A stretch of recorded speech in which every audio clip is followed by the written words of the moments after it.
Hey everyone, welcome to day 11 of the Winner Learn 21-day risk-taking experiment. We are in a whole new session. We've got lessons about people, places, and patience. Let's dig in. So what do I mean when I'm talking about people, places, and patience? Well, here's the thing. You can't do this alone. I mean, you can do it alone, but you don't need to do it alone. And when you do it alone, it gets really lonely and it gets hard. And when you get beaten and bruised and you start to question yourself, it becomes very lonely, and eventually we end up giving up, or we end up forgetting our value and why we do the things we do. You don't have to do this alone. So I'm going to help you.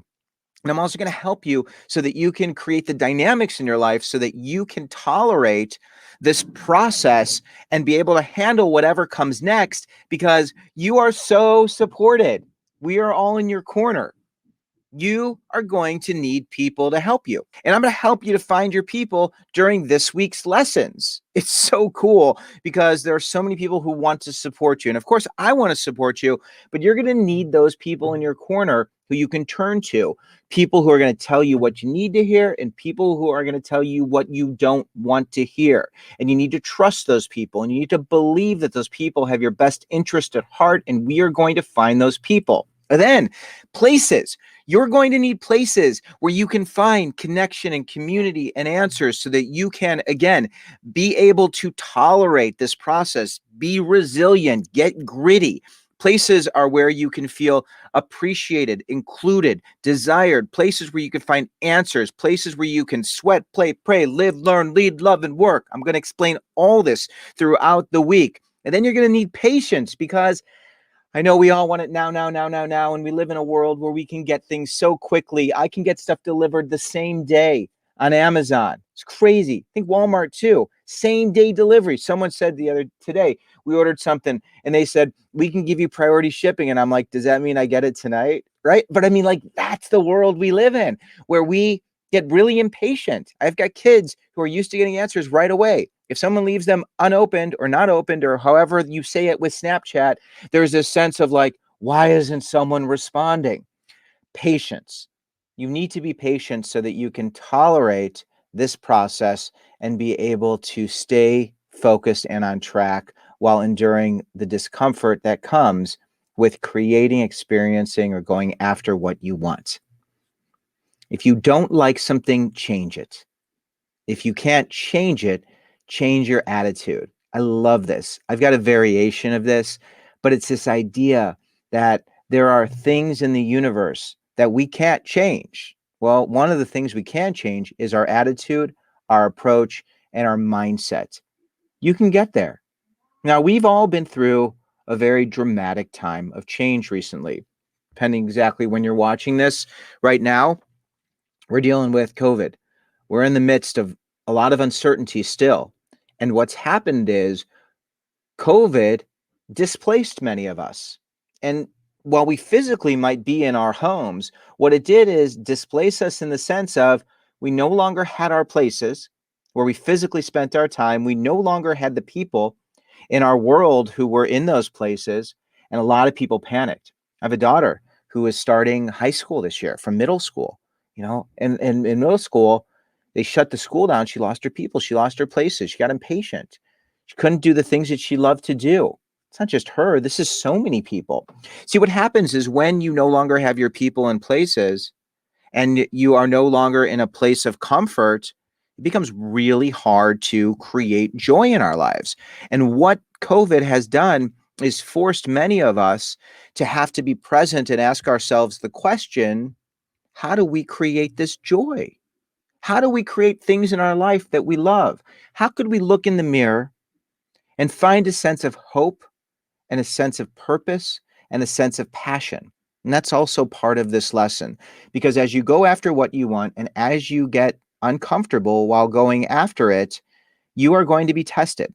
And one of the outcomes from this experiment is that you're going to be great at finding joy. You're going to be great at finding people and places and being patient while you create love in your life and light. It's an amazing, magical experience. But in order for you to get where you want to go, I'm going to lift up this energy again, is you have to be willing to face your truth.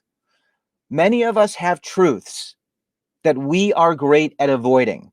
We turn the lights off. Sometimes I don't step on the scale. It's been a while since I stepped on the scale. I'm getting motivated. I'm certainly working on my health and wellness, but this lesson is just churning me up and getting me excited so I can look at the truth. The truth is really scary because the truth is often a reflection of the things we don't always want to see or acknowledge. And when you face this truth, and you have to be willing to face this truth, and these lessons are about acknowledging your truth, no shame, no blame. Information is not emotional, it's just the truth, processing it so that we can move forward with confidence and clarity, decide what we want to change, decide the things we can't change, learn to love ourselves facing that truth. You will be tested. You will be tested. I'm tested every single day. Every single day. I'm married. I have 3 kids. These kids, they do things and think things and say things that I don't want them to do, say, or think. I'm not talking like dangerous, at least I don't think so, but like simple things. They test me. Why aren't you doing what I want you to do? My wife, we constantly are being tested by our kids, by our careers, by our family, by friends. And it's not just us, this is everyone. And one of the things you're going to get great at is looking in the mirror, acknowledging your truth, and then you're going to change what you don't love or tolerate what you can't change. My ears, they protrude. I could surgically have them pinned back, but I don't really see that as being an option. So I've learned to embrace them. I've learned to accept them. I learned to tolerate them. And in fact, I've learned that some people appreciate bigger ears. They find them very interesting and maybe even exciting. My height, my skin tone, those things that are me, I can't change those things. So I tolerate those things, or I learn to love them. You're going to change what you don't love, or you're going to learn to tolerate what you can't change. But no matter what, you're going to feel worthy and deserving of whatever it is you want. People. I'm going to help you to find your people, the right people, the people who you need to have in your corner so that you can be supported throughout this whole process. It seems so simple, but it isn't, because some of us have the wrong types of people. Some of us turn to the wrong people and ask them questions where we know we're not going to get the answer we want, or we know they're not going to support us the way we need to be supported. Who are your people? I'm going to help you to find them. Places. Where are the places you could find support, connection, community, answers? The places where you can align with your passions and interests and find people who stimulate you, who tell you the truth, who are going to be in your corner. I'm going to help you to find those places as well. And I'm going to help you to be patient so that when you go through this process, you can give yourself the time you need to navigate the change, to interpret what other people are saying, to reflect in a way that's going to help you to be the best version of you, and to come to peace with the world we live in so we can be present and continue to align with those things that create the light that we all desire. You're going to also need habits and rituals to help you stay on track. I got my journal right here, holding my journal with me. I always write in this journal, helps me so much. And I've learned how to journal and to create habits by reading these books. I'm going to introduce you to some of the people who are in my corner. Some of these people don't even know they're in my corner.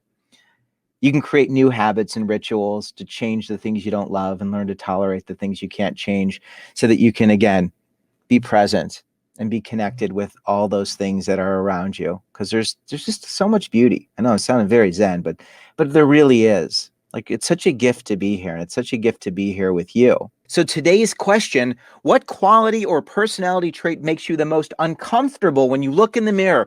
What's that thing that you look at? Could be physically that you look at, or it could be something emotionally, something in your life that you look at and you're like, I don't want to look at that. I have to turn the lights off. No, no, no.